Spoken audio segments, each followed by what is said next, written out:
पिछले भाग में हमने जाना खीरेश्वर गांव से हरिश्चंद्रगढ़ तक कैसे पहुंचा जाए।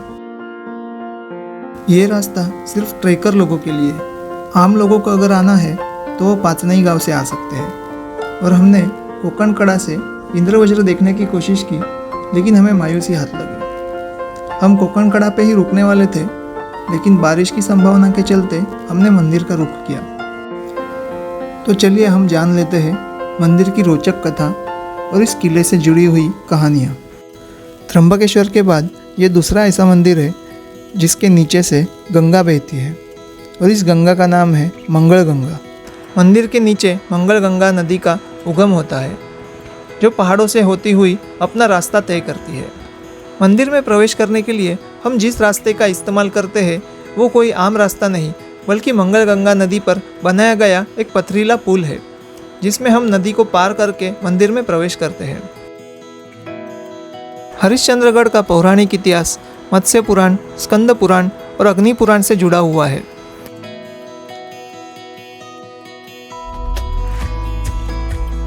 छठी शताब्दी में कलचुरी राजवंश के दौरान इस मंदिर का निर्माण हुआ। मंदिर की ऊंचाई 16 मीटर के आसपास है। मंदिर पर सुंदर नक्शीकाम किया हुआ है।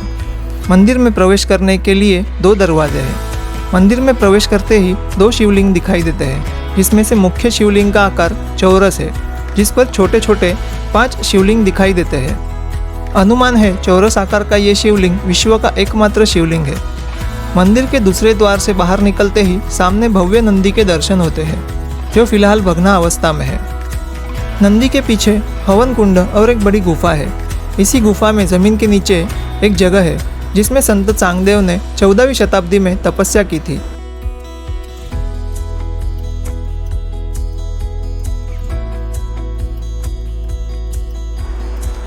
मंदिर के पीछे पहाड़ खोदकर पानी की टाकियां बनाई गई है। ये पानी पूरे साल भर भरा हुआ रहता है। बारिश में तो सीढ़ियां उतरने की भी जरूरत नहीं पड़ती। इस मंदिर के शिखर पर हमें कई छिद्र दिखाई देते हैं। कुछ लोगों के अनुसार इस हर एक छिद्र में हीरे जवाहरात बिठाए गए थे, जो कि विदेशी आक्रमणकारियों ने लूट लिए। वहीं कुछ लोगों का मानना यह है कि भगवान शंकर के वाहन नंदी के पैरों के निशान है। विदेशी आक्रमणकारियों ने इस मंदिर को काफ़ी क्षति पहुंचाई है। मंदिर की संरक्षक दीवार ध्वस्त की हुई दिखाई देती है। मुख्य मंदिर से जुड़ा हुआ श्री गणेश मंदिर और श्री शंकर मंदिर भग्ना अवस्था में है।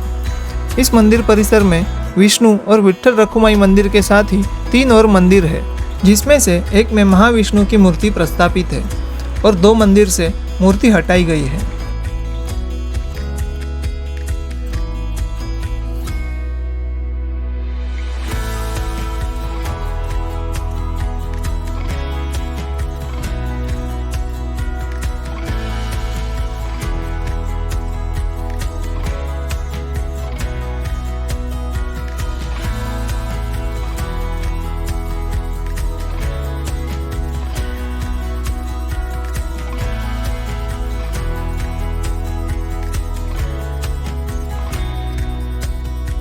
अब रात होने को थी।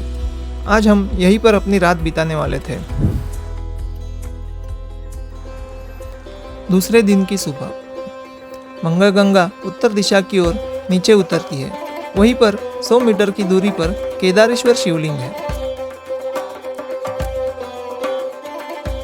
यह शिवलिंग किसी आम इंसान से 10 गुना बड़ा है और गुफा के मध्य भाग में स्थित है, जिसमें से 3 खंभे गिर चुके हैं। ऐसा माना जाता है कि ये खंभे 4 युगों का प्रतीक है। अब गुफा सिर्फ एक ही खंभे पर टिकी है और लोगों का विश्वास है कि ये खंभा टूटते ही कलयुग समाप्त हो जाएगा।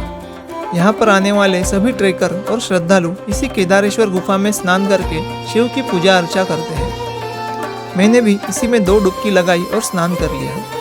यह पहली बार था कि यहाँ पर मेरे और शिव के अलावा कोई नहीं था। यह मेरे लिए काफ़ी सुखद अनुभव था। फिर मंदिर में पूजा करके हम कोकण कड़ा की ओर निकल पड़े। पूरे रास्ते में घना कोहरा छाया हुआ था। इंद्रवज्र देखने के लिए प्रकृति के 3 स्थितियों का उचित मेल होना जरूरी है। पहली स्थिति है कि हम किसी ऊंची जगह पर खड़े हो। दूसरी स्थिति है कि बादल हमारे पैरों के नीचे हो। और तीसरी स्थिति है कि पीछे से सूरज की रोशनी हो। इन्हीं संभावना के चलते जब हमारी परछाई उन बादलों पर पड़ती है तब हमें इंद्रवज्र दिखाई देता है, वरना इंद्रवज्र देखना नामुमकिन है। जिस पल का इंतज़ार मैंने 2 वर्ष तक किया था वो नज़ारा मेरे सामने था। वो देखिए इंद्रवज्र। थोड़ी तेज़ धूप खिली होती तो ये रंग ज़्यादा गहरे दिखाई देते। खैर कोई बात नहीं, आंखों देखा नज़ारा तो हम कभी नहीं भूल सकते। मैं आज पहली बार खास तौर पर इंद्रवज्र देखने के लिए आया था और मुझे पहली बार में ही दिख गया, इसलिए मैं खुद को भाग्यशाली समझता हूँ। कुछ दोस्तों ने तो बरसों इंतज़ार किया है ऐसे पल के लिए। वैसे तो 10 के बाद इंद्रवज्र दिखना बंद हो जाता है, पर मैं 10:30 तक रुका रहा। यहाँ आने के बाद घर जाने का मन ही नहीं करता, फिर भी जाना तो होगा ही। भारी मन से कोकणकड़ा को अलविदा कह के गुफाओं की तरफ चल दिया। यहाँ तारामती के गर्भ में छुपी हुई गुफाएं हैं। ज़्यादातर ट्रेकर टेंट के बजाय गुफाओं में रहना पसंद करते हैं।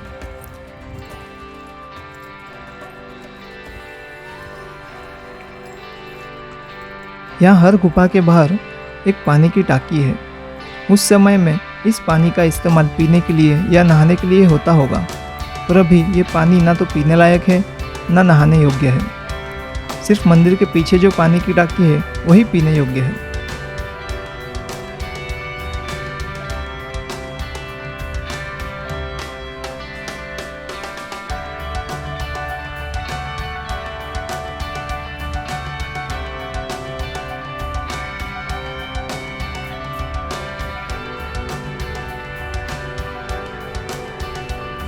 यहाँ गणेश गुफा और उसके पड़ोस की गुफा सबसे बड़ी गुफा है। सारी गुफाओं की बात करें तो यहाँ 100 लोग आराम से ठहर सकते हैं। श्री गणेश जी की प्रतिमा मन मोह लेती है।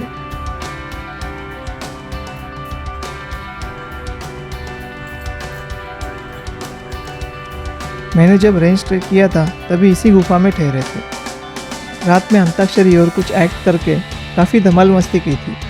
कई लोगों ने स्पीकर भी लाए थे, लेकिन हमने उन्हें स्पीकर बजाने से मना कर दिया। हम नहीं चाहते हमारी वजह से जंगल की शांति भंग हो। इसी गुफा के अंदर और 3 गुफाएं हैं। कुछ लोग इसमें भी ठहरते हैं। अब घर जाने का समय हुआ था और थोड़ी भूख भी लगी थी।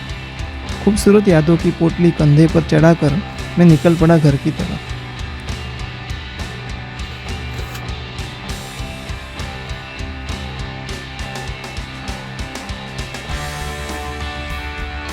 मैं फिर एक बार इस किले पर आऊँगा, लेकिन पाचनाई के रास्ते पर, और कोशिश करूँगा कि आपको और भी ज़्यादा बेहतर इंद्रवज्र दिखा सकूँ। तभी तक के लिए धन्यवाद। हाँ, और एक बात, अगर वीडियो पसंद आया हो तो कमेंट करके ज़रूर बताइए और अपने प्रियजनों के साथ शेयर भी कीजिए। जय हिंद।